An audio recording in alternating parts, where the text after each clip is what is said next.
आदिवासी हो, पूरे देश के आदिवासी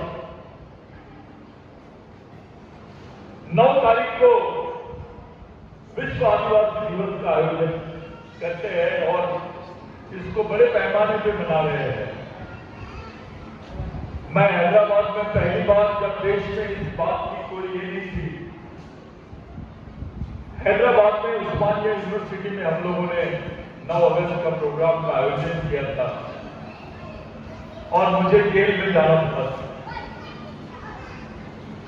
उसके बाद से 9 अगस्त क्या है ये हैदराबाद हाईकोर्ट ने बताया देश को, और उसके बाद 9 अगस्त आदिवासी दिवस, विश्व आदिवासी दिवस के रूप में मनाने का एक ट्रेंड पूरे देश में शुरू हुआ।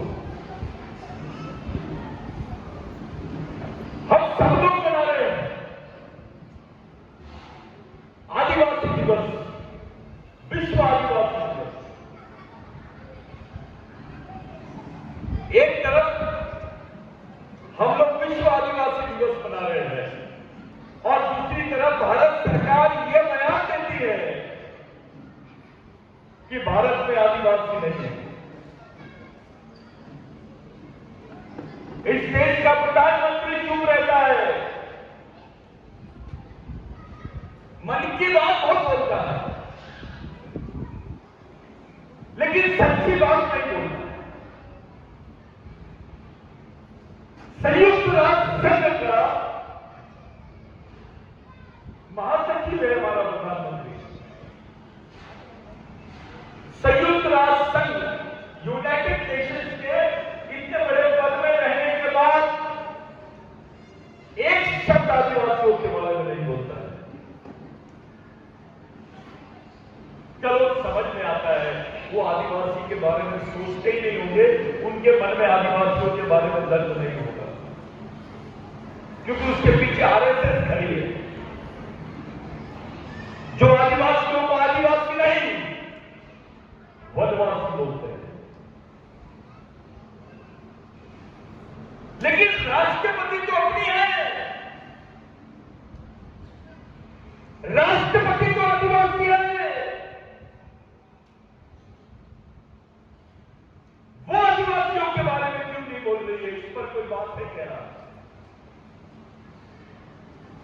वो क्यों नहीं बोल रही है कि मैं आदिवासी हूं? सिर्फ अकेले राष्ट्रपति ने बोल दी कि मैं आदिवासी हूं तो यह बात प्रमाणित हो जाती है कि भारत में आदिवासी रहते हैं। तुम्हारी राष्ट्रपति होने के बावजूद भी चुपचाप है, इससे क्या समझ में आ रहा है? प्रधानमंत्री नहीं बोलता, समझ में आता है। कोई आरएसएस का प्रमुख बोलता है, नहीं समझ में आता है। मोहन भागवत नहीं बोलता होगा, समझ में आता है। आदिवासी राष्ट्रपति नहीं बोल पा रही है कि मैं आदिवासी हूं, मैं इस देश की आदिवासी हूं। वो क्यों नहीं बोल रही है? क्या बात है? अरे खड़े होकर बोल सकती है ना, हाँ मैं आदिवासी हूं। यह अकेला इस बात का प्रमाण हो जाता है कि भारत में आदिवासी रहते हैं। 3 दिन 4 दिन हो गए, पेपर में आया था इंडियन एक्सप्रेस पर।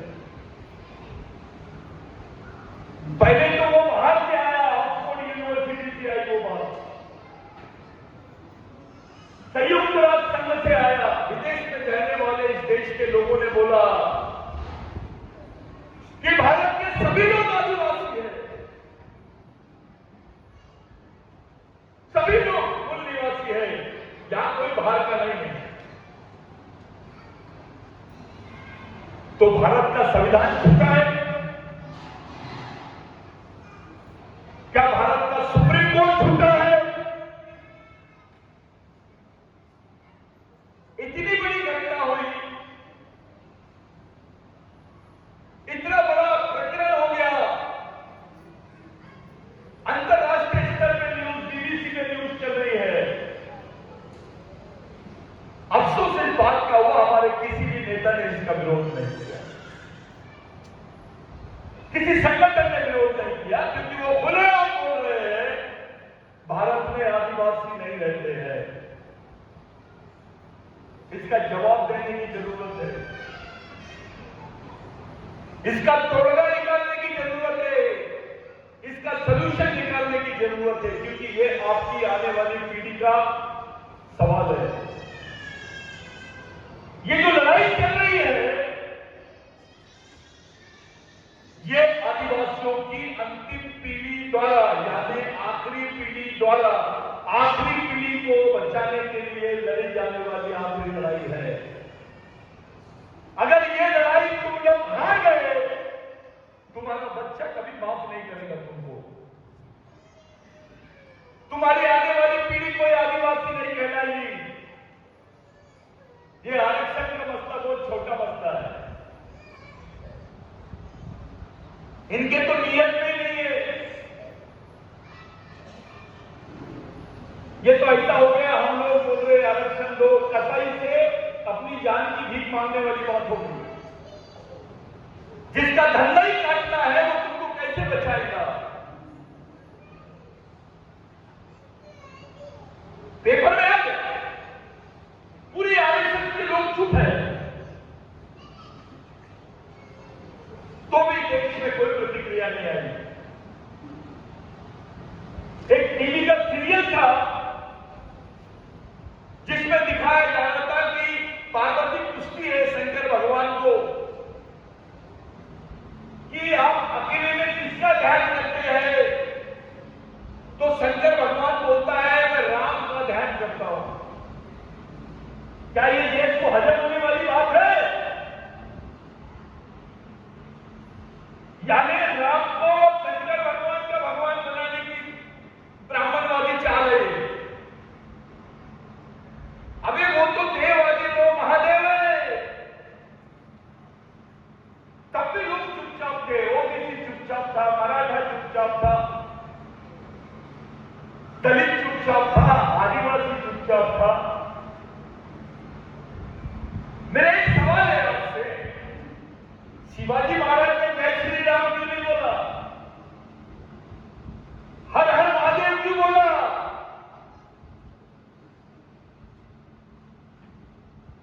इस देश में शिव को खत्म करने का षड्यंत्र चल रहा है, शिव संस्कृति को खत्म करने का षड्यंत्र चल रहा है। शिव संस्कृति का मतलब है इस देश की सबसे प्राचीन संस्कृति, सिंधु संस्कृति, सेवा की संस्कृति, कृषि संस्कृति, खेती वाली संस्कृति। ये शिव संस्कृति को खत्म करने की बात कर रहे हैं। इनके लिए राम सबसे बड़ा विषय है, शिव छोटा विषय है। किसी ने राम जी में कुछ नहीं बोला तो पेपर में आ जाता है और खुले टीवी पे सीरियल दिखा रहे कि शिव को बोलने लगा रहे कि राम को मानता हूं, कहा राजा भोज, कहा रंगू देवी। आदिवासी शिव की मां को भी मानते हैं। शिव आदिवासियों के लिए आराध्य है। जो मावड़ी भाषा आप लोग बोलते हैं, वो मावड़ी भाषा आदिवासी भाषा है, वो मूल निवासियों की भाषा है। संभाजी महाराज ने शिवाजी महाराज के राज्य में जब संस्कृत भाषा को राज्य का दर्जा दे दिए थे, तब संभाजी महाराज ने उसको रद्द किया और बोला हमको अपनी माई बोली में होना चाहिए, वो हमारी राष्ट्रभाषा होनी चाहिए, राज्य की भाषा होनी चाहिए। तो संस्कृत भाषा को हटाया गया और मावड़ी भाषा मराठी भाषा को बोला गया। ये आदर्श संभाजी महाराज को आदिवासी संस्कृति से मिला है। जिजाऊ के बारे में बहुत चर्चा है, मैं यहां से बोलना चाहता हूं। जिजाऊ की संस्कृति आदिवासी संस्कृति थी, शिवाजी महाराज की संस्कृति आदिवासी संस्कृति थी, और संभाजी महाराज ने तो आदिवासी संस्कृति को अपना जीवन समझा। इससे थोड़ी चर्चा शुरू कर दो, मैं यहां से बोलना चाहता हूं, पूरे महाराष्ट्र में खुलेआम बोलना चाहता हूं मैं, इस पर चर्चा शुरू की जाए, हम तैयार हैं। शिवनेरी का किला आदिवासी, शिवनेरी की जमीन आदिवासी, सेना आदिवासियों की और राजा शिवाजी। ऐसा उदाहरण दीजिए जहां मनुवादियों ने शिवाजी महाराज को राजा का दर्जा दिया होगा। अरे इन्होंने तो उनसे राज्याभिषेक भी नहीं कराया। पहला राज्याभिषेक शिवाजी महाराज का आदिवासियों ने कराया, और जिस आदमी ने राज्याभिषेक कराया, मैं जहां खड़ा हूं उसको क्या बोलते हैं, इस क्षेत्र को जहां आप लोग है, इस क्षेत्र का नाम क्या है? डिंडोली का पहला आदमी था जिसका नाम था भोला आदिवासी, वो भी कम्युनिटी का था। उसने शिवाजी महाराज को पहली राज्याभिषेक किया, जिसको आदिवासी राज्याभिषेक बोले। यहां के मनुवादियों को लगा कि अगर राज्याभिषेक आदिवासी संस्कृति से हो गया तो फिर ब्राह्मणवाद का क्या होगा? इसलिए शिवाजी महाराज का दूसरी बार राज्याभिषेक किया गया। ये मैं बोल रहा हूं। आदिवासी संस्कृति से ही राज्याभिषेक हुआ। पहले महिला मर जाती थी, उसका महिला का पति मर जाता था तो महिला को सती कर देते थे, महिला को सती कर देते थे, उसको जला देते थे। जब शिवाजी महाराज के पिताजी का देहांत हुआ, वो जब मर गए तो जिजाऊ को सती कराने का षड्यंत्र रचा गया था।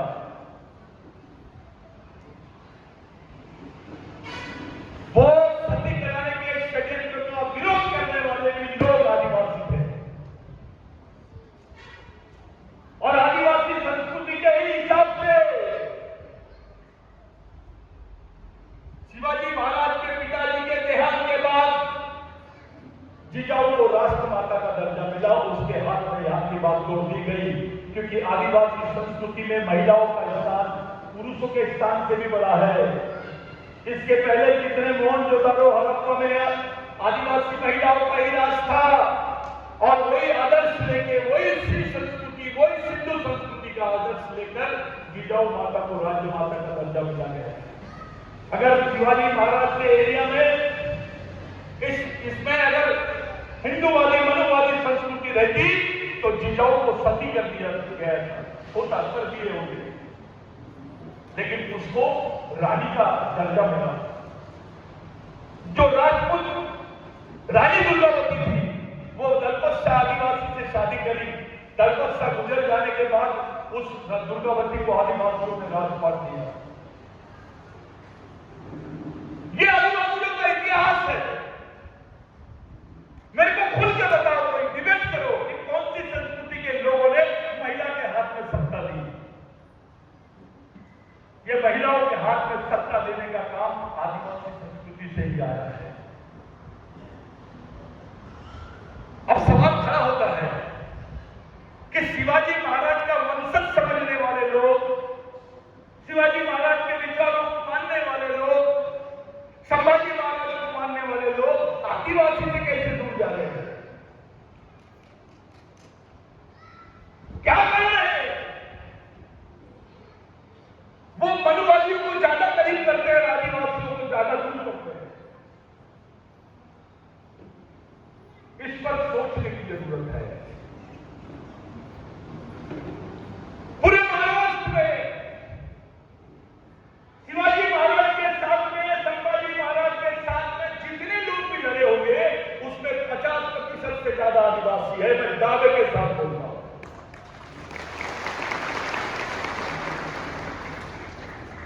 लेकिन आदिवासियों का क्या हाल है?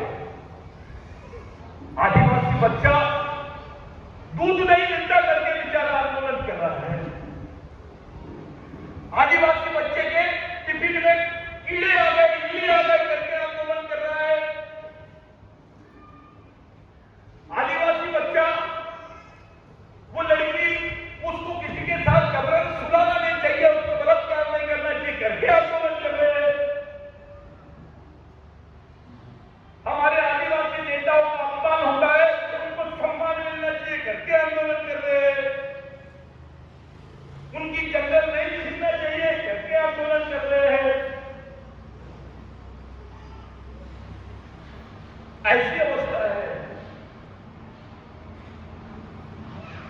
आप बस्तर की तरफ देखो, आप गढ़चिरौली की तरफ देखो, पालघर की तरफ देखो, मेलघाट की तरफ देखो, उधर झारखंड, उड़ीसा, आसाम, नागालैंड, मणिपुर की तरफ देखो, क्या चल रहा है? इस देश की 60% से ज्यादा सैनिक बल, जिसको पैरामिलिट्री फोर्स बोलते हैं, अर्धसैनिक बल बोलते हैं, वो आदिवासी क्षेत्रों में तैनात है। जो बॉर्डर पे तैनात होनी चाहिए जो फोर्स, वो गरीब आदिवासी जिसके बदल में कपड़े नहीं है, उसके घर के पास मशीन गन लेके क्या कर रहा है? क्या चाहते हैं ये लोग? ये पाकिस्तान से युद्ध करना नहीं चाहते, ये चाइना से युद्ध करना नहीं चाहते, केवल इनको आदिवासियों की जल जमीन और जंगल होगा, आपकी जमीनें होगा, आपकी जमीनें छीनने की बात कर रहे हैं, आपकी जंगल छीनने की बात कर रहे हैं। मोदी सरकार ने एक बिल बनाई, वन संरक्षण और संवर्धन बिल, जिसमें आदिवासी शब्द ही नहीं है, उसमें आदिवासी के अधिकारों का उल्लेख ही नहीं है। अगर वो कायदा लागू हो गया तो तुमको जो फॉरेस्ट की जमीन मिलती वो भी छीन लेंगे, तुम्हारे जो घर है वो भी खत्म कर देंगे, कॉर्पोरेट लोगों को दे देंगे। वो कानून में प्रावधान है, उसके खिलाफ में बिरसा ब्रिगेड आदिवासी विचार मंच सुप्रीम कोर्ट में गया, मैं खुद पिटीशन हूं, और वो कानून पर चर्चा हम लोगों ने राज्य के बड़े बड़े नेताओं से की, पवार साहब से भी चर्चा की। पवार साहब बोले ये तो कानून बन गया, तुम तो लेट हो गए, अब क्या कर सकते हैं? तो हमने बोले ठीक है साहब, मैं क्या कर सकता हूं, मैं तो लोकसभा में बोल सकता था, लेकिन कानून तो बन गया। कांग्रेस तो कोई प्रतिक्रिया नहीं दे रहा, कोई राजनीतिक पार्टी इस पर चर्चा नहीं कर रही। देश के 7 करोड़ आदिवासियों का प्रश्न हम लोगों ने पिटीशन डाला और सुप्रीम कोर्ट के सामने रखा है, ओरिजिनलिटी, सच्चाई। आखिर सुप्रीम कोर्ट ने उसको स्टे दिया। आज वो कानून पास होने के बाद उसमें स्टे है। साथियों, अगर वो कानून पास हो जाएगा उस दिन आदिवासियों का पूरा जीवन खत्म हो जाएगा। अब तक के देश में आदिवासियों के अधिकारों के संबंध में सबसे बड़ी लड़ाई है जो सुप्रीम कोर्ट में है। आरक्षण का एक मुद्दा लेकर हाईकोर्ट में जाते हैं तो सारे भावतिया भागने लग जाते हैं, गांव प्रचार करने लग जाते हैं। अबे यहां तो खुली धमकी मिलती है, पूरे देश के आदिवासियों का सवाल है, उस पर बात करो ना। चलो आओ आंदोलन करते हैं, बताते हैं आंदोलन किसको बोलते हैं। तुम्हारे बाल बच्चों के पेट से, उसकी जिंदगी से, उसके जीवन से जुड़ा हुआ प्रश्न है, उस पर बात होनी चाहिए। इस देश में तुमको आदिवासी नहीं बोल रहे हैं, आदिवासी मुक्त राष्ट्र की बात चल रही है, यानी आदिवासी नहीं है, कोई भी आदिवासी हो सकता है। जो अभी गिरवर साहब ने बताया कि भैया ब्राह्मण आदमी या कोई भी आदमी आदिवासी का सर्टिफिकेट ले लेगा, ये वही प्रकरण है, सभी आदिवासी है। पूछो इनसे, सभी ब्राह्मण है क्या? सभी जमींदार है? हो सकते हैं, लेकिन आपको याद रखना है, इस देश में ब्राह्मण होना बड़ी बात नहीं है, इस देश में हिंदू होना बड़ी बात नहीं है, इस देश में क्रिश्चियन होना बड़ी बात नहीं है, इस देश में मुसलमान होना बड़ी बात नहीं है, बड़ी बात है आदिवासी होना। आप इस देश के मालिक हैं, वो लड़ाई लड़ रहे हैं आप। ये संजय राव, ये संगीता मैडम, ये जो पूरी टीम बेचारे खड़े, इनके पीछे कोई संरक्षण नहीं है। ये झाड़ के फांदे काटने वाली लड़ाई नहीं है, सीधा झाड़ की जड़ निकालने वाली लड़ाई है।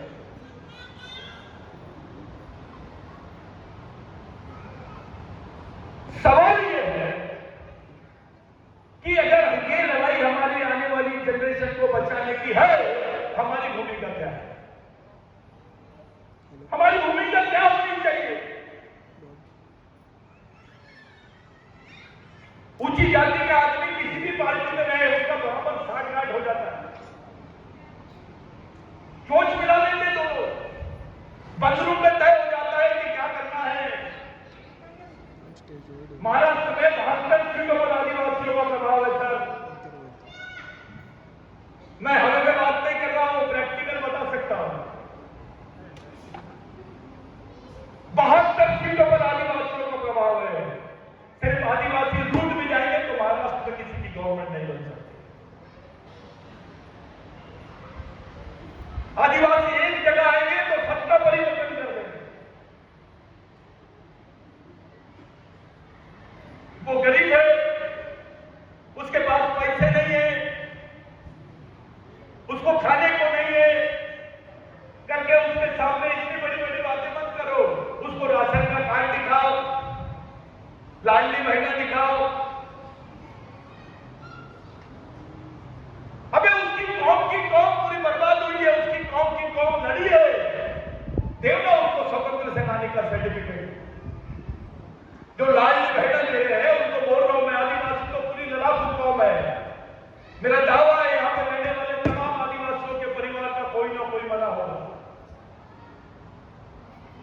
लाखों की संख्या में मारा गया आदिवासियों को। मैं तो अंदर कर दो अगर मैं झूठ बोल रहा हूं, चैलेंज करो। लाखों की संख्या में आदिवासी मरे। हर परिवार का आदमी एक स्वतंत्र सेनानी सर्टिफिकेट मिल सकता है।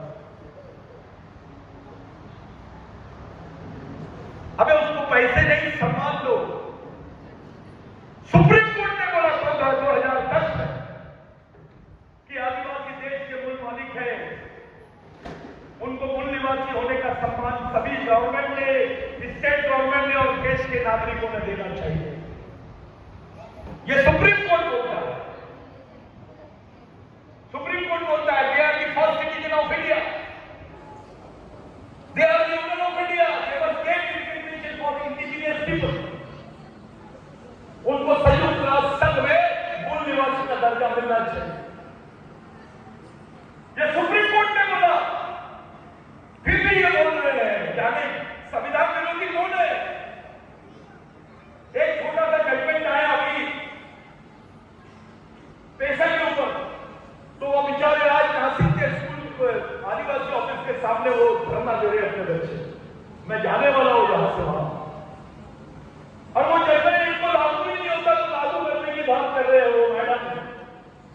सेक्रेटरी, मुख्यमंत्री, कोई भी मंत्री रहता हो, उससे हमको कोई लेना देना नहीं है। जब संविधान बोलता है जो जजमेंट हमारे को लागू नहीं हो सकता, वो लागू करने की बात कर रहे हैं। और 2010 में संविधान की सबसे बड़ी जो न्यायपीठ है उसने बोल चुका है कि भैया आदिवासी पहला मालिक है। क्यों नहीं बोलते हैं? ये मानते ना देश के संविधान को, ये मानते ना देश के सुप्रीम कोर्ट को, तो मानो ना आदिवासी इस देश का मालिक है। नहीं तो वो जज जिन्होंने ये फैसला दिया उनको फांसी दे दो, वो राष्ट्र विरोधी होंगे। इतना बेवकूफ बनाने का काम।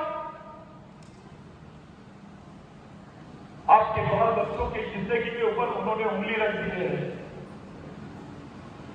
जहां पैराशूटों में गोली नहीं मिलती, बुखार की गोली नहीं मिलती, वहां बंदूक की गोली मिलने लग गई है आदिवासी क्षेत्रों में। आदिवासी बच्चों को बेचा जा रहा है। 800 रुपए में उनका खून खरीद के अंतरराष्ट्रीय मार्केट में 8,000 रुपए में बेचा जा रहा है। उनकी किडनी बेची जा रही है, उनकी जमीन छीनी जा रही है, जबरन उनको गांव से बाहर, जंगल के बाहर निकाला जा रहा है। दिन ब दिन आदिवासियों का धर्मांतर हो रहा है। यानी आपकी कौम खत्म हो रही है, खड़ी नहीं हो रही है।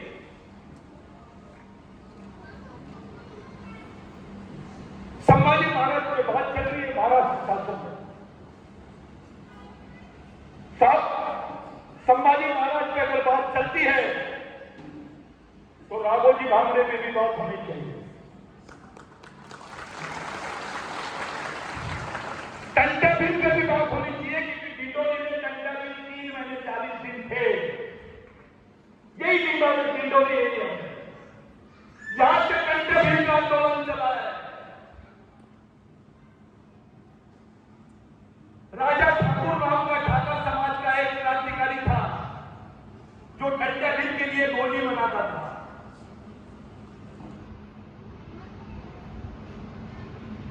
ये जो आप देख रहे हैं वाल्मीकि, पावरा, बिल, गावित, महादेव कोड़ी, ये जो आप लोग देख रहे हैं, ये सिर्फ जमात दिख रही है। वास्तविकता में इनका डीएनए एक है। साइंस ने बोल दिया है। ये कोई आदिवासी विकास विभाग के लोगों ने नहीं बोले, ये लोगों ने तो गलत किया आदिवासियों के साथ। सब आदिवासियों के नाम के आगे लिखे हिंदू पावर, हिंदू गोद, हिंदू फलाना। मेरे कोई हिंदुओं से झगड़ा नहीं है, क्योंकि वो भी हमारे बांधव में हम ऐसा मानते हैं कि आदिवासी देश के मूल मालिक है। यहाँ का एससी, यहाँ का ओबीसी, यहाँ का मराठा, यहाँ का माइनॉरिटी आदिवासियों को वंशज है। तुमको तय करना है किधर आना है। मैं तो सभी बोल रहे आजा मेरी गाड़ी में बैठ जा। आदिवासी नहीं बोल रहा है, वो पहले भी लग रहा था, आज भी लग रहा है। अपने विचारों के साथ, अपनी संस्कृति के साथ, अपने अधिकारों के साथ आदिवासी ने कभी बेईमानी नहीं किया। उसकी गरीबी, उसकी मजबूरी, उसका फायदा उठाया। संयुक्त राष्ट्र संघ में आदिवासियों को इसलिए मान्यता दी नहीं जा रही है क्योंकि आने वाले समय में तुम्हारे जाल जमीन जंगल को लूटेंगे, तब तुमको कोई भी विश्व का किसी भी देश का आदिवासी सपोर्ट नहीं करना चाहिए। अभी यूक्रेन का युद्ध चल रहा है, क्या हाल हो गए यूक्रेन के? वैसी हाल यहां पे आदिवासियों के होने वाले हैं, और तब तुमको कोई नहीं बचाएगा। कोई अंतरराष्ट्रीय हस्तक्षेप भारत में नहीं होना चाहिए। जैसे हिटलर ने वहां के ज्यूस को मार दिया था, वही एक्सपेरिमेंट आदिवासियों के साथ में हो सकता है। जिस निर्दयता से, जिस कठोरता से आदिवासियों के साथ में व्यवहार हो रहा है, देश में किसी के साथ में नहीं हो रहा है।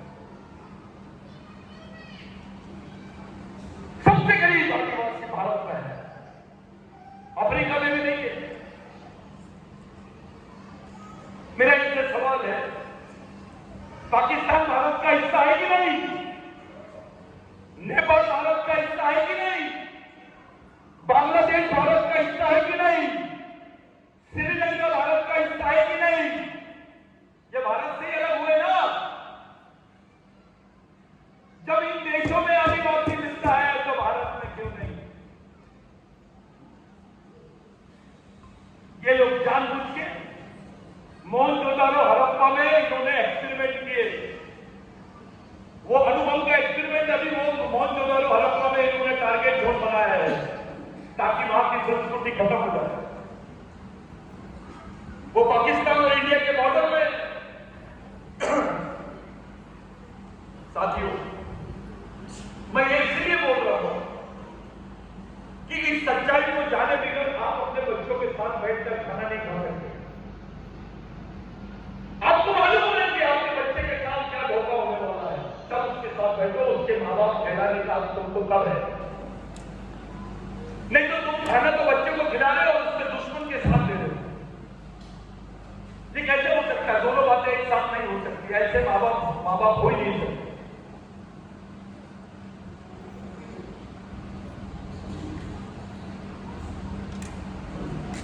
दोनों आदिवासियों को सुरक्षित दिया, खुलेआम दिया। किसने क्या उखाड़ लिया?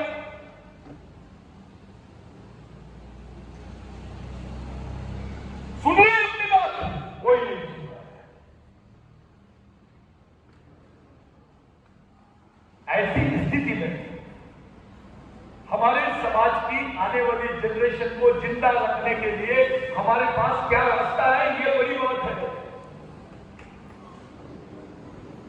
उस पर बात करने के लिए आज जरूरत है, समाज के तमाम वर्गों ने बात करना चाहिए। संभाजी महाराज की जय, राघोजी महाराज की जय, कंडा भीम की जय। अबे जय जय बोलना छोड़ो। कंडा भीम क्या है, संभाजी महाराज क्या है, राघोजी भांगरे क्या है, तिलका मांझी क्या है, राजा ठाकर क्या है, ये कौन बताएगा? अपने बच्चों को तो बता दो कम से कम।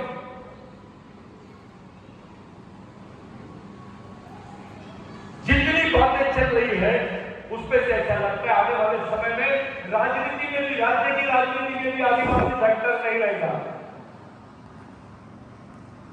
क्या सीनियर नेता है, मैं उनके सामने बोल रहा हूं, आदिवासियों का राजनीतिक इनकाउंटर करने की प्रैक्टिस चालू है।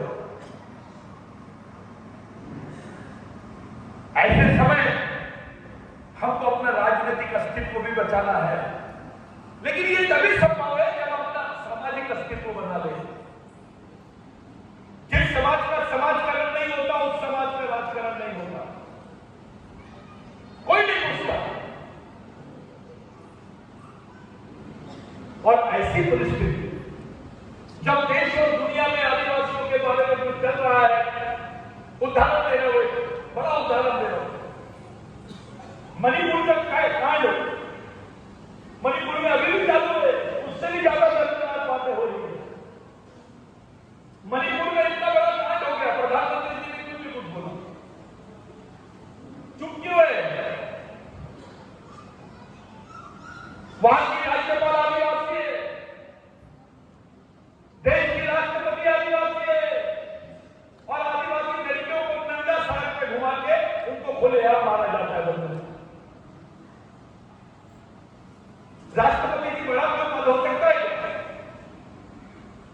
कोई पद है क्या? फिर भी तुम्हारे ये हाल है, आप कौन सा पद लाओगे?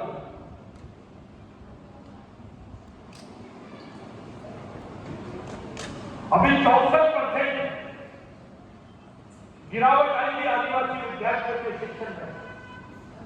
डीबीटी लागू कर दिए, बच्चा हॉस्टल में नहीं रहता था, वो एंजॉय करते रहता है, दारू का शौक लग गया है, कई लड़कियां बेचारी बर्बाद हो गई है, खाने नहीं उनको डीबीटी का वेट करते हुए। जैसे बच्चे बुजुर्ग लोग पेंशन की रास्ता देखते हैं, वैसा आदिवासी विद्यार्थी डीबीटी का फंड का रास्ता मिलता है, और ये बैंक में लगते हैं, उससे ब्याज कमाते हैं, आदिवासियों को भूखा रहने मजबूर करते हैं।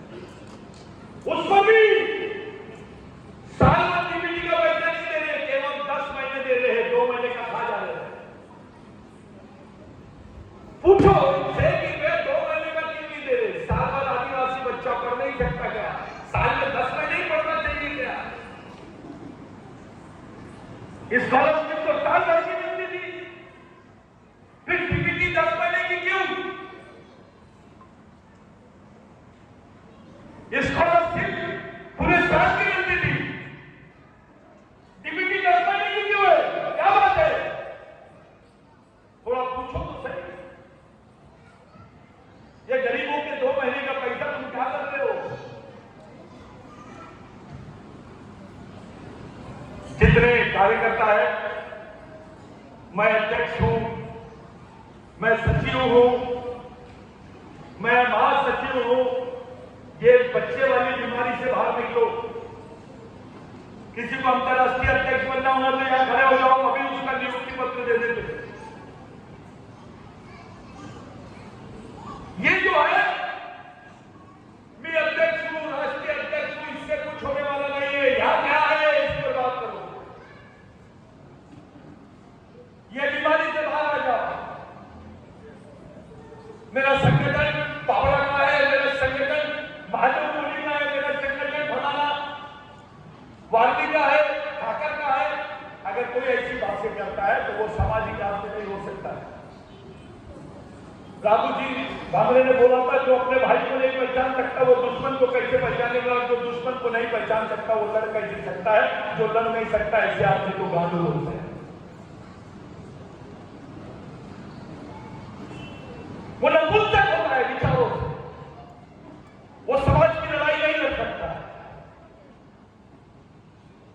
आने वाला समय बहुत डेंजर है। मेरी माँ बहनें जितने लोग बैठे हैं आपको बता रहा हूं, केवल रोटी बनाने का, खाना खिलाने का और उपवास रखने का, अगरबत्ती लगाने का, ये बीमारी से बाहर निकलो। अपने बाल बच्चों के लिए जेल जाने तैयार रहो, नहीं तो तुम्हारी आंखों के सामने तुम्हारे बाल बच्चों को मारा जाएगा और तुम कुछ नहीं कर पाओगे। अपने बच्चों के अधिकारों के लिए लड़ो। विद्यार्थियों से विनती है, मैं ऐसा दिखता हूं, मेरे बाल ऐसे है, शाहरुख खान हो, आमिर खान हो, अबे तुझे कैसा दिखना चाहिए ये तेरे हाथ में नहीं था ना है, कैसे रहना चाहिए, कैसा सोचना चाहिए ये तेरे हाथ में है,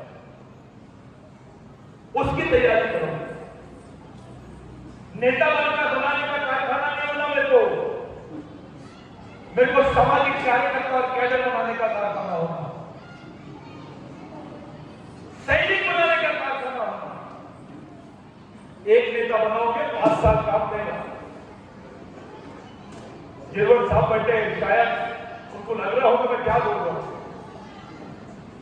लेकिन एक नेता बनाओगे तो 5 साल काम देगा, एक कार्यकर्ता बनाओगे तो जिंदगी भर काम देगा। ये बहुत खतरनाक जमीन है, जिस जमीन पे आप लोग रह रहे हैं। राघो जी भाग रहे, यहां पर 16 दिन तक के अंडरग्राउंड था, या कोंडी करके गांव है, वो कोंडी गांव में राघो जी भाग रहे ने 42 लोगों को 42 जापानों को मारा था, क्योंकि राघो जी भाग रहे किसी भी टाइप का जातिवाद बर्दाश्त नहीं करते थे। वो पंडरी को मानते थे, वारकरी मंत्र के लोग भी डरते थे। जब राघो जी मांगने जाते थे तो ऐसा बजाना बंद कर देते थे, क्योंकि राघो जी भागने का जो सिद्धांत था जीने का, वो जीने के सिद्धांत को ही लड़ने का सिद्धांत मानते थे। आदिवासियों का जीवन भी आज उसी स्तर पर है कि आज हमको जीने की जरूरत नहीं है, लड़ने की जरूरत है, और जो हमारे जीवन का सिद्धांत है वही हमारे लड़ने का सिद्धांत होना चाहिए। एक लंबी लड़ाई लड़ना है हमको, ये मिशन है भाइयों, इसमें आदमी पूरा भी नहीं होता और मरता भी नहीं। जिन महापुरुषों की वजह से हम आज बड़ी बड़ी छाती ठोक के बोल रहे मैं आदिवासी हूं, मैं आज के साथ का मूल निवासी हूं। मान लीजिए मोदी जी जा रहे हैं, मैं मोदी जी का उदाहरण इसलिए दे रहा हूं क्योंकि सबसे लोकप्रिय प्रधानमंत्री है, बहुत मीडिया में उनका सभी जगह उनकी चर्चा है। मोदी जी जा रहे हैं और एक लंगोटी वाला आदिवासी खड़ा है, वार्ली आदिवासी, बावरा आदिवासी, भील आदिवासी, गावित आदिवासी, माधव कोड़ी आदिवासी खड़ा है लंगोटी में। मोदी जी बोल रहे हैं मेरे को नमस्ते करो, तो बोल रहे बोलो साहब हम पहचानते नहीं, हमारे घर में टीवी नहीं, जंगल में रहते हैं। मोदी जी बोल रहे हैं मैं इस देश का प्रधानमंत्री हूं, तुम्हारे अधिकार दिला दूंगा। तो आदिवासी लोग ऐसे ऊपर देखते हैं और बोलते हैं साहब 2 मिनट थमा। क्या बोलते हैं? 2 मिनट थमा साहब, हमारा आता है छोड़ना नहीं, आता खतरा हमारा। साहब जी आप भारत के प्रधानमंत्री है? तो बोले हाँ। तो आदिवासी लंगोटी वाला बोलता है आप जिस देश के प्रधानमंत्री है उस देश के आप मालिक हैं। ये फर्क है, ये वाले अधिकारों की लड़ाई लड़नी है। इस लड़ाई को लड़ने के लिए ही मिशन की जरूरत है, संगठनों की जरूरत नहीं है। सामाजिक मिशन मुस्लिम